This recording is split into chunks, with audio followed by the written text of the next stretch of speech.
Well, hello, friends. I just want to take a few minutes of your time today with a very short devotion.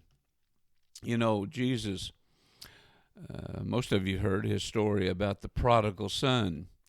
And today I want to share with you a true story. And I've shared this story on occasion throughout my ministry. And it's about a young girl. I'll call this the Prodigal Daughter.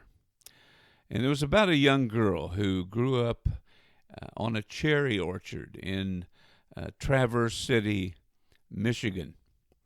Her parents tended to overreact sometimes to some of her actions and the music she listened to, the length of her skirts, and they had this parent-daughter teenage feud going on quite often.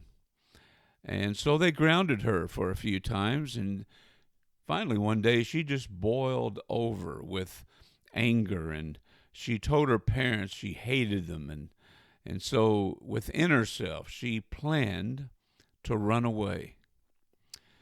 And she remembered she had visited Detroit, Michigan once on a bus trip with her church youth group to watch the Detroit Tigers play baseball. And because she grew up hearing about the gangs and the violence and the drugs that are in downtown Detroit, she thought to herself, that's probably the last place her parents would ever look for her. So she ran away in the middle of the night to downtown Detroit. On the second day in Detroit, she's walking around the street and she meets a man, and he drives the biggest car she ever saw. He offers her a ride, he buys her lunch, he arranges a place for her to stay. He even gives her some pills that make her feel so much better than she's ever felt before. She was right all along, she thought to herself. Her parents were keeping her from all this fun in life. And so the good life continued. For another month, another 2 months, another year went by. And the man with the big car, which she now calls boss, he teaches her a few things that men enjoy.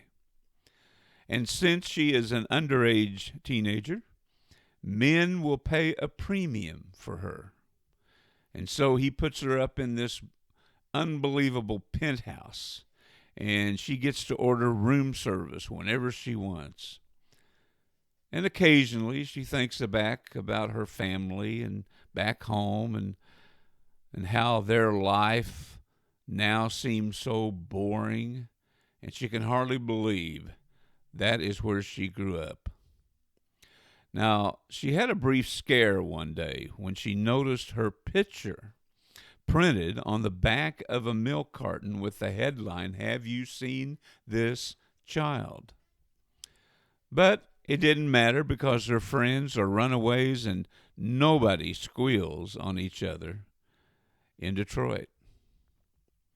And then another year went by, and suddenly the first signs of illness appear in her body, and it amazes her how fast the boss turns mean towards her.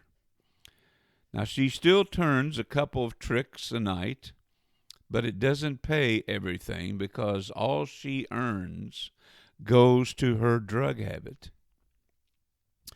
And so the boss kicks her back out on the street. And then winter blows in to Detroit, and she finds herself sleeping on metal grates outside of this big department store. And suddenly dark bands start to circle her eyes, and her cough worsens, and she feels more and more ill. One night, as she lies awake listening for footsteps, all of a sudden everything about her life looks different. She no longer feels like a woman of the world. She feels like a little girl, lost in a cold and frightening big city. She begins to whimper Her pockets are empty. She's hungry. She really needs a fix. And so she pulls her legs right underneath her and shivers under the newspapers that she piled on top of her coat. And then something jolted her memory, and a single image fills her mind as she's lying there. She starts to remember the springtime in Traverse City, when 1,000,000 cherry blossoms were in bloom. She also remembers how her golden retriever would run the rows of the trees in the orchard and chasing a tennis ball. She finds herself asking, God, why did I leave? And why did I leave home? And pain suddenly stabs her in her heart. She thinks to herself, my dog back home eats better than I do. And so she starts to sob and weep. And she knows in a flash that more than anything else in the world, she wants to go home. And so she finds a payphone and 3 straight phone calls and 3 straight connections with the answering machine at her parents' home. But she hangs up without leaving a message. Finally, on the next call, she gets the answering machine again, and this time she leaves a message. Dad, Mom, it's me. I was wondering about maybe coming home. I'm going to catch a bus up your way, and it will get there around midnight tomorrow. If you're not there, well, I guess I will just stay on the bus until it hits Canada. And so it takes about 7 hours for a bus to make it all the way to Traverse City, Michigan from Detroit. And during that time on the bus, she starts to realize all the wrongs in her plan to run away. And she starts to wonder, what if my parents were out of town and they missed the message? And she thought to herself, well, even if they are home, maybe they wrote me off as dead a long time ago. And so her thoughts would bounce back and forth between worrying and the speech that she was preparing for her father. Dad, I am so sorry. I know I was wrong, and it's not your fault. It's mine, she kept rehearsing over and over in her mind. She's not looking forward to seeing anyone, really, because she's never apologized for anyone for years. And as she's on the bus and she's looking out the window, staring at the snowflakes that were darting across the road, she had forgotten how dark it got at night in Traverse City. And ever so often she would see a road sign posting the miles left to Traverse City. Oh God, she thinks, what's going to happen? And when the bus finally rolls into the bus station, the air brakes hiss, and the driver announces in a crackly voice, 15 minutes, folks. That's all we have at Traverse City.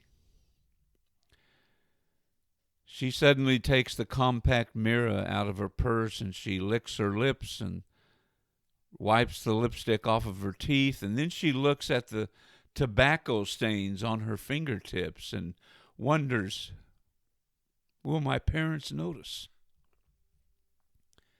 She gets off the bus. She walks into the bus terminal, knowing not what to expect.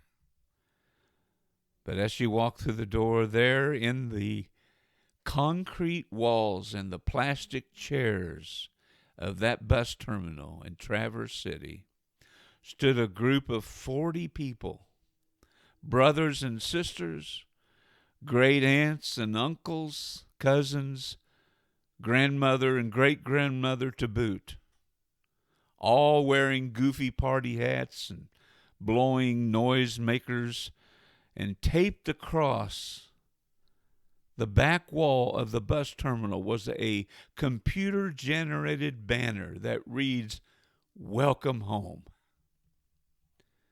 And out of the crowd of well-wishers steps out her dad. And she stares out through her tears, quivering in her eyes, and she begins this memorized speech. "Dad, I am so sorry. I know it's my—" And Dad interrupted her. "Hush, child. We've got no time for apologies. No time. You will be late for the party because a banquet is waiting for you back at the house." Dear friends, the grace of God is extravagant. It doesn't make sense, but it's there for all who are willing to believe, to be confident in, to trust in Jesus, who's full of grace and truth to live by. God gives grace to the humble. So come to him today. Come to him with a broken and contrite heart and receive his grace and receive the free gift of salvation through faith in Jesus. Till next time, dear friends, may God richly bless you.